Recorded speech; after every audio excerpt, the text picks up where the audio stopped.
In this video, I am going to share with you some insights I picked up on some job interviews I went on this past week. Stick around, you're not going to want to miss this one.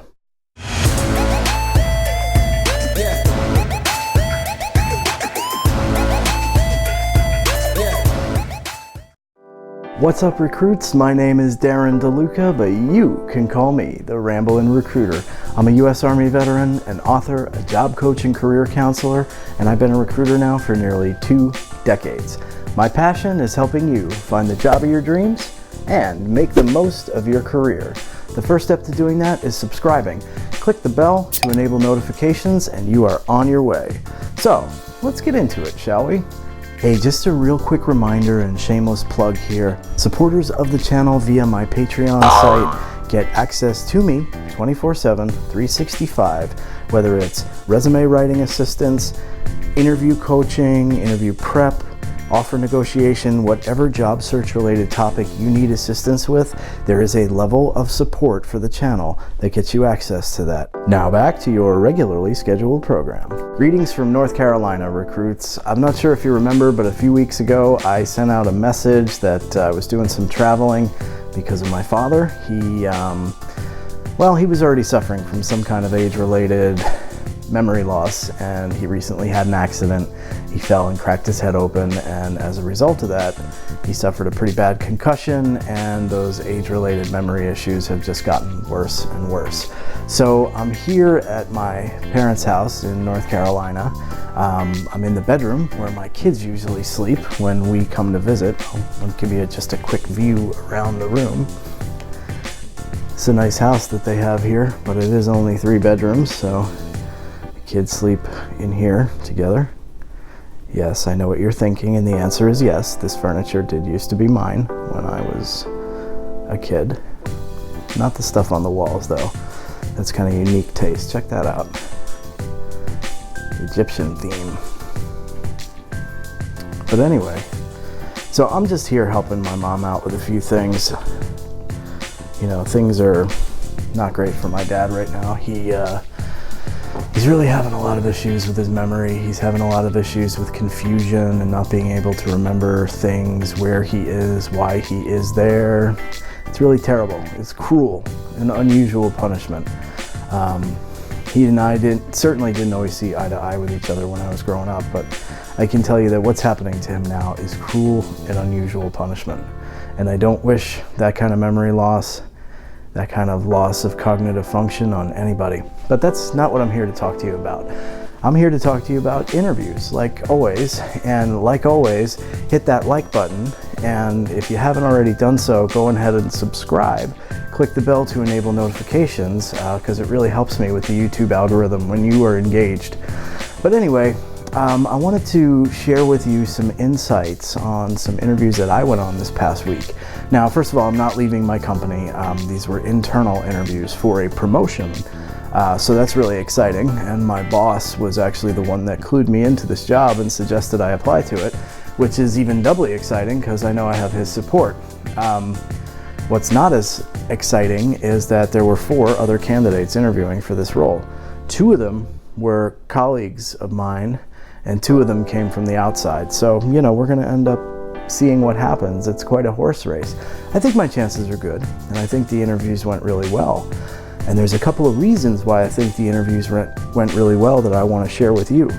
So first of all, one of the things that I did was immediately after getting the interview schedule from the vice president, who's the hiring manager, as soon as I got the schedule from his admin assistant, I took the time to go through everybody's name and everybody's title. Now, most of the people on that list I know. I mean, these are all people I work with in some way, shape, or form. But that doesn't mean that I have a lot of day-to-day interaction with all of them. There's definitely some things about these people that I didn't know. And I thought it was definitely a good use of time to spend some time on LinkedIn doing some really serious research on the profiles of the people who I don't work with every day. So I spent a lot of time on LinkedIn, not just looking at their name and their title and their picture, but what I did was I was really perusing their profiles pretty considerably, pretty deep, looking for specific insights, that I could reference during the interview. Now, those insights had to be something that was easy for me to remember and that I could work that into the conversation. Now, in one case, one of these vice presidents also worked for a company that I previously worked for. And being able to bring that up on the interview immediately gave me an advantage because I was able to control the conversation. By controlling the conversation, you control the time and the flow of the interview. If I've got nothing to say, they're going to sit there and continue to rapid fire questions at me. But if I have something to say that's worth listening to and causes us to get into a good two-way dialogue, then guess what? I control the conversation. I control the time. I control the flow of the interview. And by doing that, not only does that mean there's less questions that I have to answer, but it's definitely going to be more memorable for the hiring manager. Look, I've interviewed between 8 and 10,000 candidates in my career, and I can tell you categorically that unless there's something really compelling about them, they're just another person that you interviewed. By a week later, you don't remember anything about them. But by having those nuggets, those common pieces of information that I'm able to work into the conversation, I become much more memorable. I control the conversation, I control the clock, I control the pace and the flow of the interview. All critically important things, well worth your time to put in the time researching the people you're interviewing with on LinkedIn. Don't forget to do that. Don't lazy out of it, and don't give the profile a quick once over and say, okay, I'm done, I looked at it. Now really dig into it. One of the other things I discovered about one of the other managers I was interviewing with was that she was a director on the Susan G. Komen board. Guess what? My mother is a 3-time survivor of breast cancer. Can you imagine how much common ground that gives us? That is a great intro to conversation on a whole different level than me sitting there and answering questions about what my strengths and weaknesses are. Wouldn't you agree? Here's another insight that I took out of the interviews from this week. I sent thank you notes to everybody I met with, even though several of them were people I know very well, who I work with every single day. One of them happens to be my current boss. He was one of the interviewers. So yeah, it was a little weird and a little bit uncomfortable sending him a thank you note. And it wasn't as long as the other ones, and it wasn't as wordy as the other ones, but I still did it. I took the time after the interview to send a thank you email to each and every person. Do you want to know how I know that was extremely well received by the people who I sent them to? 2 of them actually responded to my thank you notes and said, oh yeah, it was so great to finally get to spend some time with you. It was great to get to know you better. You know, we can definitely see your passion and enthusiasm for this role shining through. When somebody responds to a thank you email that you send, that's a great sign. That is what car salesmen would call a buying signal. That brings me to the next insight that I picked up on this week during the interviews that I was on. Buying signals. Why do you think a car salesman wants you to take a test drive? They are establishing in your mind mental ownership. Mental ownership of the car. Once you sit behind the wheel, you kind of dig your butt into the seat, you adjust the mirrors, you adjust the seat, you know, now it fits you. You've already established in your own mind, this is my car. And once you drive it, and you get the feel of it on the road and you're like, yeah, this is awesome, I like this car. You've established mental ownership. So when you come back from that test drive and say, oh, it was great, it drives great, it's a really sporty car, it's got great handling, whatever, that car salesman knows he or she has a deal. That is the same type of situation that I was picking up on during this final interview with the vice president. On multiple occasions, he said throughout that interview, when you come into this role, blah, blah, blah, blah, blah. Now, why is that important?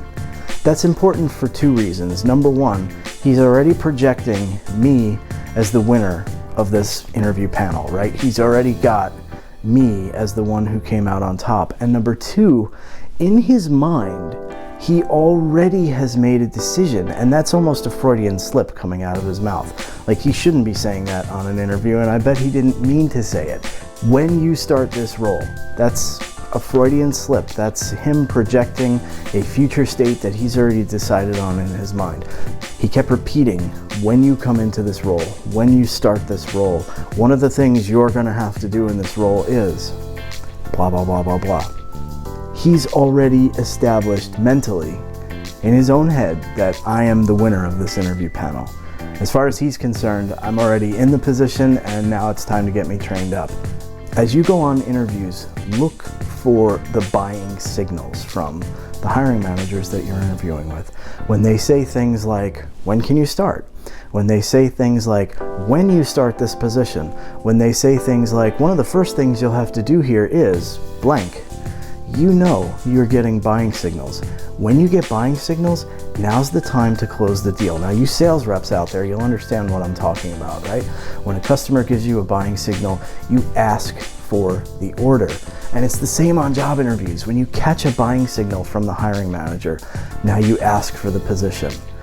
You ask them questions like, what's going to be the most challenging thing that I have to accomplish in the first 30 days? What can I do to make your life easier? What's keeping you up at night? What other groups or individuals am I going to have to partner with? These are some of the types of questions that you want to throw in there the minute you catch that buying signal, because it gives the hiring manager the clear understanding that, yeah, not only have I established in my mind that this person is the right fit for the role and they're going to be the one in this role, but they're already thinking about what's going to be important for them to do in the role. That is critically important stuff, people. Look, this is a short video tonight. I hope you got some value out of it. If you did, smash that like button. And if you haven't already done so, please subscribe and click the bell to enable notifications of new videos when they're posted. Do that and you'll be feeding the children. I've got 2 of them and they're hungry.